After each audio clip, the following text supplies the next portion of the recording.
মাত্র 1 কাপ বেসন দিয়ে যে এতগুলা মিষ্টি হবে এবং এই মিষ্টিটা যে ফ্যামিলির সবাই পছন্দ করবে আমি কখনোই ভাবতে পারিনি। আশা করি সম্পূর্ণ ভিডিওটা দেখবেন। ভিডিওটা ভালো লাগলে অবশ্যই শেয়ার করে দিবেন, লাইক করবেন, কমেন্ট করবেন এবং আমার পেজ বিচিত্রা রান্নাঘর অবশ্যই ফলো দিয়ে রাখবেন। অনুরোধ থাকবে যারা ইউটিউব থেকে আমাকে দেখছেন তারা অবশ্যই আমার ইউটিউব চ্যানেলটা সাবস্ক্রাইব করে রাখবেন এবং পাশে থাকা বেল বাটনটা প্রেস করে রাখবেন। সো আমি মিষ্টি তৈরি করার জন্য 1 কাপ বেসন নিয়েছি। বেসন নেওয়ার পর সেখান থেকে 3 চামচ বেসন আমি তুলে রেখে দিলাম, তার মধ্যে সামান্য ফুড কালার দিয়ে রেখেছি।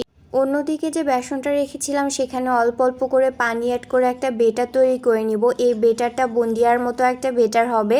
এই বেটারটা কোনোভাবেই কিন্তু শক্ত করা যাবে না, আবার বেশি নরমও করা যাবে না। বেটারটা মিক্স করতে করতে যখন দেখবেন এরকম চামচের উপর থেকে ছাড়লে টপ টপ করে পড়ছে তখন বুঝবেন যে এটা বুন্দিয়ার একদম বেটারটা রেডি।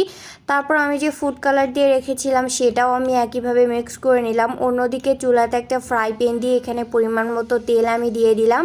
তারপর চামচের সাহায্যে বেটারগুলো দিয়ে দিচ্ছি। দেওয়ার পর এগুলো হালকা লালচে কালার করে কিন্তু এপিট ওপিট খুব ভালোভাবে ভেজে নিতে হবে।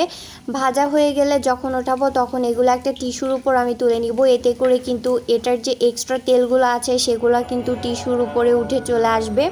সো এক এক করে সমস্ত বেটারগুলো আমি এভাবে এপিট ওপিট করে ভেজে নিব।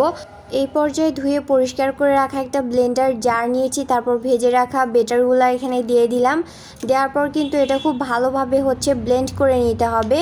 যখন আপনি এটা ব্লেন্ড করবেন তখন কিন্তু একটু পর পর বন্ধ করে আবার ব্লেন্ড করে নেবেন। আপনি চাইলে এটা একটু আধা ভাঙা করে রাখতে পারেন, আবার চাইলে কিন্তু মিহি ব্লেন্ড করেও নিতে পারেন।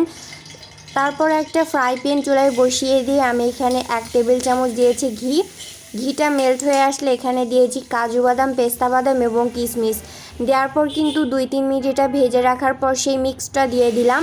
দেওয়ার পর এখানে স্বাদ মতো চিনি দিয়ে দিয়েছি এবং সামান্য পরিমাণ পানি দিয়ে এটা আমি একটু সিদ্ধ করে নিব।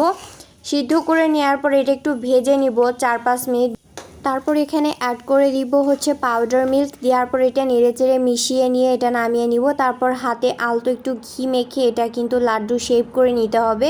সো আমি এক এক করে সমস্ত লাড্ডুগুলো করে নিয়েছি। দেখতে পাচ্ছেন আমার লাড্ডুগুলো কিন্তু ভীষণ সুন্দর হয়েছে। এই মতিচুরের লাড্ডু বা মিহিদানা লাড্ডুগুলো কিন্তু আপনি ট্রাই করতে পারেন, এটা খেতে ভীষণই মজা। অবশ্যই ভিডিওটা ভালো লাগলে শেয়ার করে দিবেন, লাইক করবেন, কমেন্ট করবেন। আশা করি আবারও কোনো রেসিপি নিয়ে আপনাদের সাথে দেখা হবে। সেই পর্যন্ত সবাই ভালো থাকবেন।